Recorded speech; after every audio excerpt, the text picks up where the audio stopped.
সালটা ২০১২। দিল্লিতে রাতের অন্ধকারে প্যারামেডিক্যাল স্টুডেন্টের ওপর চলন্ত বাসে ঘটল কুখ্যাত ধর্ষণের ঘটনা। আর তারপর দিল্লির ওই প্রখর শীতে তাকে ফেলে দেওয়া হলো তার বয়ফ্রেন্ডের সঙ্গে রাস্তায়। সিপিআর ভ্যান তাকে উদ্ধার করে এবং তারপর চলে জমে মানুষে দড়ি টানাটানির খেলা। আমাদের দেশের দিল্লির এইমসের চিকিৎসকেরা প্রচণ্ড চেষ্টা করে, কিন্তু তাতে কাজ না দেওয়ায় তাকে নিয়ে চলে যেতে হয় মাউন্ট এলিজাবেথ হসপিটাল সিঙ্গাপুরে। কিন্তু শেষমেশ নির্যাতিতা আর নিজের লড়াইয়ের শেষ দেখতে পাননি। সেই কুখ্যাত ঘটনার নাম হচ্ছে দিল্লি ধর্ষণ কাণ্ড। আর সেই নির্যাতিতাকে আমরা তারপর থেকে সারা দেশ এবং পৃথিবীর মানুষ নির্ভয়া নামে চেনে। তাকে কেন্দ্র করে সংসদে পাশ হয়েছে একাধিক আইন। তাকে কেন্দ্র করে হাতে এসেছে নতুন রিভলভার, নাম হয়েছে নির্ভয়া। তৈরি হয়েছে নতুন আর্থিক ফান্ড, কিন্তু তাতে ফল সারা দেশের নিরিখে একটা বড় শূন্য। ধর্ষণের ক্ষেত্রে ভারত ক্রমশ হয়েছে আত্মনির্ভর, আর ধর্ষণের ক্ষেত্রে এই আত্মনির্ভরতায় ভারত যেখানে পৌঁছেছে সেখান থেকে দাঁড়িয়ে গত ৯ অগস্ট রাতে আরজিকর হাসপাতালের ইমার্জেন্সি বিল্ডিংয়ের ৪ তলার সেমিনার হলে ঘটল কুখ্যাত নারকীয় ঘটনা। কর্তব্যরত অবস্থায় থাকা মহিলা চিকিৎসককে ধর্ষণ করে করা হলো খুন। আর সেই ঘটনাকে কেন্দ্র করে গত ২ সপ্তাহ ধরে আমাদের রাজ্যের শুধু একটি আলোচিত বিষয়, তা হচ্ছে আরজিকর কাণ্ডে কর্তব্যরত অবস্থায় মহিলা চিকিৎসককে ধর্ষণ করে খুনের ঘটনায় বিচার চাই। সকলের মুখে সকলের কণ্ঠে একটাই শব্দ, উই ওয়ান্ট জাস্টিস। কিন্তু আলোচনায় এগিয়ে নিয়ে যাওয়ার জন্য আপনাদের একটি কাজ অবশ্যই করতে হবে, তা হচ্ছে নিচে থাকা লাল সাবস্ক্রাইব বাটনটা অবশ্যই ক্লিক করতে হবে, পাশে থাকা বেল নোটিফিকেশনটা ক্লিক করতে ভুলবেন না। আর এই সমগ্র আলোচনাটা শোনার পাশাপাশি একটা লাইক করুন আর কমেন্টে লিখে জানান আপনি কি ভাবছেন আগামী দিনে এই আন্দোলনের গতি প্রকৃতি কোন দিকে যেতে চলেছে।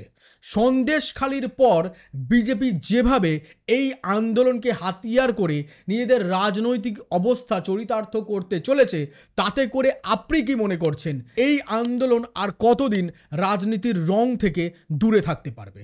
আর সেই মতামতই লিখে জানান কমেন্ট বক্সে। আর চলুন দেরি না করে আলোচনায় এগিয়ে যাই। কিন্তু সেই জাস্টিস এত সহজে হয়তো আসবে না, তার জন্য আমাদের অপেক্ষা করতে হবে।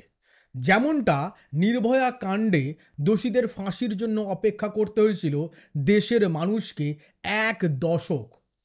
কিন্তু আরজিকর ঘটনা একটু আলাদা হয়তো, কারণ হাসপাতালের মধ্যে কর্তব্যরত অবস্থায় হাসপাতালেরই ইমার্জেন্সি বিল্ডিংয়ের ৪ তলার সেমিনার রুমে ৩৬ ঘন্টা টানা কাজের পর মহিলা চিকিৎসক গেছিলেন একটু বিশ্রাম নিতে। আর সেখানেই ঘটে অনুমান তার উপর নারকীয় পৈশাচিক ঘটনা, তাকে করা হয় ধর্ষণ, তারপর করা হয় খুন। আর এই ঘটনাকে কেন্দ্র করে বৃহস্পতিবার সুপ্রিম কোর্টের অন্দরে দ্বিতীয় শুনানির দিন যথেষ্ট শুরু থেকেই চাপে রইল মমতা বন্দ্যোপাধ্যায়ের নেতৃত্বাধীন তৃণমূল কংগ্রেস সরকার। ২০১১ সালে ক্ষমতায় আসার পর আমাদের রাজ্যে তৃণমূল কংগ্রেসের এই শাসনকালে দেখেছে একাধিক ধর্ষণের ঘটনা। কামদুনির মতন নারকীয় ঘটনার পরেও আমাদের রাজ্যের মানুষ, আমরা বাঙালিরা এইভাবে উদ্বেলিত হয়ে রাস্তায় নামিনি। কামদুনির ঘটনাতেও আমাদের রাজ্যের সব ক্ষেত্রের মানুষ এইভাবে প্রতিবাদে সরব হয়নি। কিন্তু আরজিকরের ঘটনা এবার অবশেষে আমাদের জাগতে বাধ্য করল। বাঙালি বরাবর প্রতিবাদের জন্য বিশেষভাবে আলোচিত। বাঙালি রাজনীতি ভালোবাসে। বাঙালি কুপমণ্ডুক নয়। বাঙালি অন্ধ ধর্মকেন্দ্রিক রাজনীতিকে প্রশ্রয় দেয় না। বাঙালি জাতপাতের রাজনীতিকেও প্রশ্রয় দেয় না। বাঙালির মধ্যে কোথাও যেন বরাবরই রয়েছে এক নবজাগরণের চেতনা। আর তাই জন্যেই আমাদের এই বাংলাতেই ঘটেছিল নবজাগরণ। আর সেই নবজাগরণ হয়তো আরও একবার ঘটতে চলেছে। আরও একবার হয়তো এতদিন ধরে যে বাঙালি ঘুমিয়েছিল সেই বাঙালি জেগে উঠেছে। দেশ থেকে সমূলে উৎখাত করতে হবে ধর্ষণের মতো এই ধরনের নারকীয় অপরাধের সমস্ত বিষবৃক্ষ। আর সেই কাজ বাঙালি শুরু করেছে যখন বাঙালির ঘরে আরও একটি মেয়ে এই পাশবিক নির্যাতনের শুধু শিকারী হলেন না, তাকে দিতে হলো প্রাণ। হাসপাতালের এমার্জেন্সি বিল্ডিংয়ের সেমিনার হলের পোডিয়ামের ওপর পায়ের গোড়ালি ঘষতে ঘষতে হয়তো শেষ বেলায় মা গো বাঁচাও বাঁচাও এই আর্তনাদ করতে করতে তাকে শেষ নিঃশ্বাস ত্যাগ করতে হলো এক পাশবিক হিংস্র জানোয়ারের লালসার জেরে। আর সেই জানোয়ার এখনো অবধি একজনই চিহ্নিত হয়েছে। রাজ্যের সকল মানুষের অনুমান জানোয়ার একজন নয়, জানোয়ার আরও 2-4 জন হয়তো আছে। আর তাই জন্যেই সেই জানোয়ার আসলে কে, তাই জন্য সিবিআই এর তরফে ইতোমধ্যেই নিম্ন আদালতে 6 জনের পলিগ্রাফি টেস্টের জন্য আবেদন জানানো হয়েছে। শীর্ষ আদালতের আজকের শুনানি নিয়ে আলোচনা তো করব, কিন্তু তার আগে বলে দেওয়া দরকার আজকের শুনানি শেষে শীর্ষ আদালতের তরফে নির্দেশ দেওয়া হয়েছে শুক্রবার বিকালের মধ্যে পলিগ্রাফি টেস্টের নির্দেশ দেওয়ার জন্য নিম্ন আদালতকে। অর্থাৎ এক্ষেত্রে বাংলা যে নতুন করে জেগে উঠেছে এবং বাংলা নবজাগরণের আঁচ ছড়িয়েছে সারা দেশে, যে আঁচ থেকে চোখ সরাতে এবং নিজেদেরকে সরাতে একেবারেই রাজি নয় আমাদের দেশের সারা দেশের নাগরিকদের চূড়ান্ত আস্থার প্রতিষ্ঠান শীর্ষ আদালত, আমাদের দেশের সুপ্রিম কোর্ট। আর সে মতোই আরজিকর কাণ্ডের দ্বিতীয় শুনানির দিন শুরু থেকেই আমাদের রাজ্যের মমতা বন্দ্যোপাধ্যায় সরকার ছিল প্রচণ্ড চাপে। সুপ্রিম কোর্টের মাননীয় প্রধান বিচারপতি ডিওয়াই চন্দ্রচূড়ের নেতৃত্বাধীন 3 সদস্যের বেঞ্চের কাছে শুরু থেকেই একটাই প্রশ্ন, তা হচ্ছে এফআইআর সংক্রান্ত প্রশ্ন কখন দেহ উদ্ধার হলো, কখন প্রথম এফআইআর হলো, প্রশ্ন যে বডি উদ্ধার হবার পর পোস্টমর্টম হবার আগেই কিভাবে তাকে অস্বাভাবিক মৃত্যু হিসাবে ঘোষণা করা হলো, প্রশ্ন হচ্ছে কখন প্রথম এফআইআর দায়ের করা হলো, আর তারপর প্রশ্ন হচ্ছে এই সমগ্র প্রেক্ষাপটের মধ্যে 13 ঘন্টার বিলম্বের কারণ কি। এই সমস্ত প্রশ্নের মধ্যে এই 3 সদস্যের বিচারপতির বেঞ্চের মধ্যে অন্যতম বিচারপতি জেবি পারদিওয়ালা একটি মন্তব্য করলেন। তিনি বললেন তার 30 বছরের কেরিয়ারে এই ধরনের ঘটনা তিনি প্রথমবার দেখছেন, যেখানে পুলিশ একটি ঘটনা ঘটার পর প্রথমে অস্বাভাবিক মৃত্যু পোস্টমর্টমের আগেই বলে দিল, আবার পোস্টমর্টমের পর সেখান থেকে দাঁড়িয়ে তারা 13 ঘন্টা পরে গিয়ে নথিবদ্ধ করল ধর্ষণ এবং খুনের মামলা। অর্থাৎ একটা বিষয় স্পষ্ট, গোটা প্রক্রিয়ায় কলকাতা পুলিশের ব্যাপক গাফিলতি কোর্টের নজরে ধরা পড়েছে। বৃহস্পতিবার সকাল থেকে শীর্ষ আদালতে এই শুনানিকে কেন্দ্র করে সারা দেশের সকল মানুষের নজর ছিল। শুরু থেকে আদালতের 3 বিচারপতির এই বেঞ্চের একটি মাত্রই প্রশ্ন, সকালবেলা দেহ উদ্ধার হলো, তারপর ঘটনাস্থলে অনেক দেরিতে পৌঁছালেন প্রাক্তন অধ্যক্ষ সন্দীপ ঘোষ। প্রশ্ন তিনি কেন অভিযোগ দায়ের করলেন না।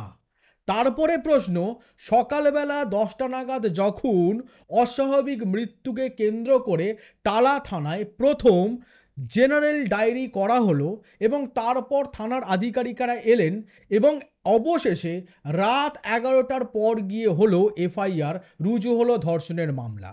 এই 13 ঘন্টা বিলম্বের কারণ কি? এই প্রশ্নের উত্তর লাঞ্চের আগে পর্যন্ত যখন রাজ্যের তরফে অন্যতম আইনজীবী কপিল সিব্বাল দিতে পারলেন না আদালতের সামনে, তারপর লাঞ্চের পর ফের বসলো দ্বিতীয় দফার শুনানি পর্ব। সেই শুনানি পর্বে রাজ্যের তরফে অপর আইনজীবী স্পষ্ট করলেন আসল প্রক্রিয়া। তিনি জানালেন ঘটনার পর টালা থানায় যখন এই ঘটনা জানানো হয় তারা সঙ্গে সঙ্গে একটি জেনারেল ডায়েরি নথিবদ্ধ করে।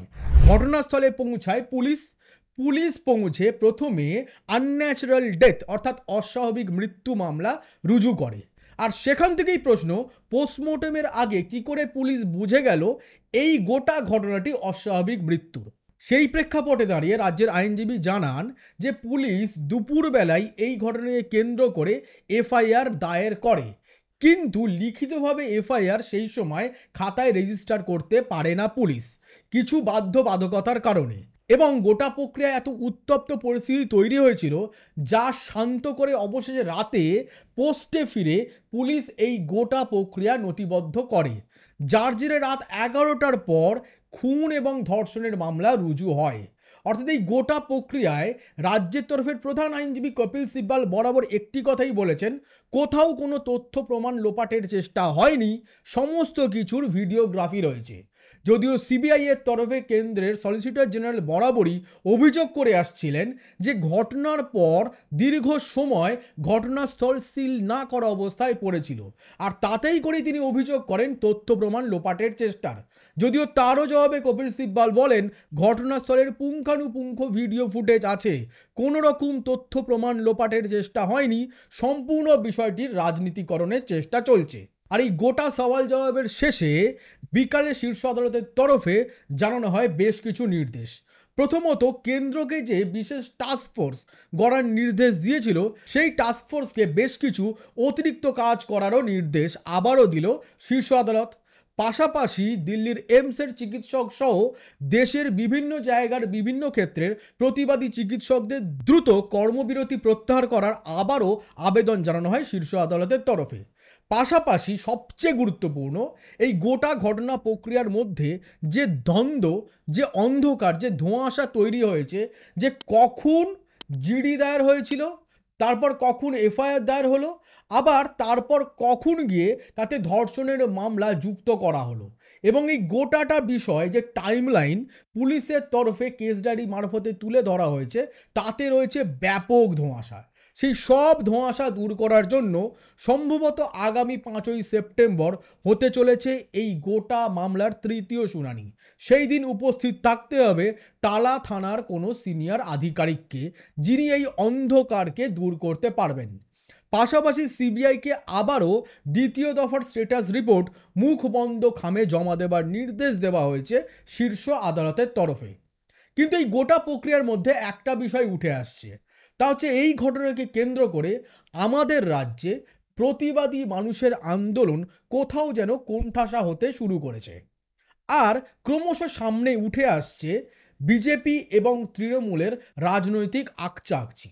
তার মধ্যে অতিরিক্ত মাত্রা সংযোজিত করেছে সিপিআইএম এবং তার ছাত্র যুব সংগঠন। অর্থাৎ এই গোটা প্রতিবাদের মধ্যে 14 তারিখ রাতের ঘটনার পর থেকেই ক্রমশ রাজনীতির রং তীব্র হতে শুরু করেছে। সিংহভাগ লোকের স্পষ্টই দাবি, এত বড় ঘটনায় রাজনীতির রং লাগাটাই স্বাভাবিক, রাজনীতির রং না লাগাটাই একটা অস্বাভাবিক ঘটনা। আর সেই মতোই এই ঘটনায় শুরু থেকেই বিজেপি নিজেদের পদ্মচিহ্নের পতাকা ছেড়ে রেখে ভারতের পতাকা, না হলে কালো পতাকা, বা আমাদের রাজ্যের বিরোধী দলনেতা শুভেন্দু অধিকারী গায়ে টি শার্ট সেটে রাস্তায় বেরিয়ে পড়ছেন। বিজেপির তরফে দফায় দফায় বিভিন্ন জায়গায় বিভিন্ন কর্মসূচি নেওয়া হচ্ছে। তাদের একটাই দাবি, মমতা বন্দ্যোপাধ্যায়ের মুখ্যমন্ত্রিত্ব থেকে পদত্যাগ চাই। যদিও প্রতিবাদী ছাত্রছাত্রী এবং সাধারণ মানুষের সিংহভাগের এমনটা দাবি নয়। সকলের একটিই দাবি, ধর্ষণ রোখার জন্য কঠোর আইন করতে হবে, ধর্ষকদের নজিরবিহীন সাজার ব্যবস্থা করতে হবে, আর তৃতীয় সবচেয়ে বড় এবং যা আসলে মৌলিক সকল মানুষের দাবি, তা হচ্ছে আরজিকর কাণ্ডের অপরাধীদের দ্রুত গ্রেফতার করে যথা উপযুক্ত সাজা দিতে হবে। কিন্তু শুরুতেই বললাম না, জাস্টিস আসবে, কিন্তু তা এত দ্রুত আসবে না। মানুষের দাবি যে দ্রুত জাস্টিস চাই। 14ই আগস্ট রাতে আরজিকরে যখন ভাঙচুর হয়, তারপর পুলিশকে দ্রুত ভাঙচুরকারীদের গ্রেফতার করার জন্য সরব হয়েছিলেন তৃণমূল কংগ্রেসের সেনাপতি অভিষেক ব্যানার্জি। তারপর তিনি ছিলেন একেবারে চুপ, কিন্তু অভিষেক ব্যানার্জি আবারও সরব হলেন। অভিষেক ব্যানার্জি সরাসরি নিজের এক্স হ্যান্ডেলে লিখলেন যে এই ধরনের কুখ্যাত ঘটনার বিচার প্রক্রিয়া 50 দিনের মধ্যে শেষ করার জন্য কঠোর আইন নিয়ে আসতে হবে। তার জন্য সকল রাজ্যের মুখ্যমন্ত্রীকে একযোগে কেন্দ্রের কাছে আবেদন করার জন্য এদিন এক্স হ্যান্ডেলে আবেদন জানান। পাশাপাশি অভিষেক ব্যানার্জি যখন এতদিন পর ফের নিজের মৌনব্রত ভাঙলেন, সেখান থেকে দাঁড়িয়ে আমাদের রাজ্যের বাংলা মিডিয়া, যেখানে অভিষেক ব্যানার্জি কোথায়, তিনি কেন চুপ, তা নিয়ে বেশ চিন্তিত হয়ে পড়েছিল, সেই চিন্তার অবসান ঘটল বৃহস্পতিবার। তারই মধ্যে এই আরজি করের ঘটনার মধ্যে অন্যতম যিনি কুখ্যাত সন্দীপ ঘোষের বিরুদ্ধে উঠেছে একাধিক অভিযোগ। তাঁরই একসময়ের সহকর্মী আরজি করের প্রাক্তন ডেপুটি সুপার আখতার আলী সরাসরি এদিন কলকাতা হাইকোর্টের দ্বারস্থ হয়েছেন। তাঁর অভিযোগ যে তিনি 2023 সালে সন্দীপ ঘোষের বিরুদ্ধে একাধিক দুর্নীতিতে সরব হয়ে রাজ্যের বিভিন্ন ক্ষেত্রে অভিযোগ করেছিলেন, কিন্তু তখন প্রশাসন কোনো পদক্ষেপ নেয়নি। কিন্তু এবার প্রশাসন সিট গঠন করে তার বিরুদ্ধে তদন্ত শুরু করেছে। তিনি বিজেপির আইনজীবী তরুণজ্যোতি তেওয়ারির মাধ্যমে হাইকোর্টকে জানান যে তিনি এই গোটা ঘটনার, তার এই অভিযোগের পরিপ্রেক্ষিতে রাজ্য সরকার সিট গঠন করে যে তদন্ত শুরু করেছে, তিনি চান সেই তদন্ত যাতে ইডি করে এবং তাঁর দাবি তাতেই নিরপেক্ষতা বজায় থাকবে। তরুণজ্যোতি তেওয়ারির এই সওয়ালের পর রাজ্যের তরফে সরাসরি ডিফেন্ড করা হয়। রাজ্যের তরফে বলা হয় সিট গঠন করে যে তদন্ত শুরু হয়েছে তা কোনো কিছুর দ্বারা প্রভাবিত নয়। আর তারপরেই সিটের তদন্ত কী গতি প্রকৃতিতে চলছে সে বিষয়ে 24 ঘন্টার মধ্যে আদালতের তরফে হলফনামা দিয়ে সম্পূর্ণ বিষয়টি জানতে চাওয়া হয়েছে। অর্থাৎ একটি বিষয় স্পষ্ট, প্রাক্তন অধ্যক্ষ সন্দীপ ঘোষ আরও চাপে পড়তে চলেছেন আগামী দিনে। আর এই গোটা ঘটনা প্রক্রিয়ার মধ্যে একটা কমন বিষয় উঠে এসছে, তা হচ্ছে এই গোটা ঘটনাকে কেন্দ্র করে আরজি করের এই ধর্ষণের কাণ্ড মানুষ ব্যাপকভাবে যারা প্রতিবাদে রাস্তায় নেমেছেন, মোমবাতি মিছিল করছেন, ফেসবুকে ডিপিও বদলাচ্ছেন, তাদের মধ্যে একটা কমন জিনিস লক্ষ্য করা গেছে গত দুদিনে। তা হচ্ছে গুগলে ব্যাপকভাবে ট্রেন্ডিং আরজি কর কাণ্ড। না, খবরের অনুসন্ধানের জন্য নয়, গুগলে ট্রেন্ডিং পর্ন সাইটের জন্য। বিভিন্ন নীল ওয়েবসাইটগুলিতে আরজি করের এই কুখ্যাত ঘটনার ভিডিও, মূল অভিযুক্ত যিনি এখন অবধি গ্রেফতার হয়েছেন সঞ্জয় রায়, তিনি আপলোড করে ফেলেছেন কিনা তার অনুসন্ধানের জন্য বিভিন্ন নীল সাইটে চলছে ব্যাপক খোঁজাখুঁজির চেষ্টা। কলকাতা এবং আরজি করের এই ঘটনাকে কেন্দ্র করে যাবতীয় কিওয়ার্ড বর্তমানে গুগলে ট্রেন্ডিং, কারণ সেই কিওয়ার্ডগুলো ট্রেন্ডিং আমাদের দেশে তথাকথিত ব্যান হয়ে যাওয়া বিভিন্ন নীল সাইটে। তাদের মধ্যে উৎসাহ প্রবল এই ঘটনার আসল ভিডিও ফুটেজ দেখার জন্য, কারণ শুধুমাত্র সিসিটিভি ফুটেজ দেখে তো হবে না, দেখতে হবে আসল ছবি। আর তাতেই তো হবে আসলে আমাদের আত্মসুখ। নিজেদের অন্তরে থাকা এই শয়তান তাহলেই তো জেগে উঠবে। সেই শয়তানকে রাতের অন্ধকারে হাতে মোমবাতি নিয়ে মারার জন্য রাস্তায় বেরোতে পারি, কিন্তু বাস্তবে সেই শয়তান লুকিয়ে থাকবে আমাদের এই অন্তরে, লুকিয়ে থাকবে শরীরের মধ্যে, যা হিংস্র হয়ে বেরিয়ে পড়বে বিভিন্ন সময় বিভিন্ন ঘটনা প্রবাহে। আর এই সমস্ত প্রেক্ষাপটের মধ্যে আরও একটি বিষয় উঠে এলো। 27 তারিখ বিজেপির তরফে নিজেদের নাম সামনে না নিয়ে এসে অন্য একটি ছাত্র সংগঠন, ছাত্র সমাজের নামে তারা নবান্ন অভিযানের ডাক দিয়েছে, যাকে কেন্দ্র করে কলকাতা হাইকোর্টের দ্বারস্থ হয়েছে কলকাতা পুলিশ। তারা স্পষ্ট আবেদন জানিয়েছে এই ধরনের কর্মসূচির জন্য পুলিশের থেকে কোনো রকম পারমিশন নেওয়া হয়নি, যার জন্য কলকাতা হাইকোর্ট ইতিমধ্যে পুলিশকে মামলা করার জন্য অনুমতি দিয়েছে। কিন্তু এখানে আরও একটি গুরুত্বপূর্ণ বিষয় হচ্ছে, বিজেপি যেভাবে এই গোটা ঘটনাকে কেন্দ্র করে নিজেদের পদ্মচিহ্নের পতাকা সরিয়ে দিয়ে তাদের ছাত্র, যুব এবং তাদের মেন রাজনৈতিক দল আসরে নেমেছে, তার মধ্যে অন্যতম কারণ ঠিক 5 মাস আগে সন্দেশখালীকে কেন্দ্র করে বিজেপি একইভাবে নারী নির্যাতনের নামে বেশ রাজ্য জুড়ে নির্বাচনী আবহাওয়া গরম করে তুলেছিল। কিন্তু তাতে লাভের গুড় পিঁপড়ে শুধু খেলোই না, লাভের ছিটে ফোঁটাও বিজেপি তুলতে পারল না।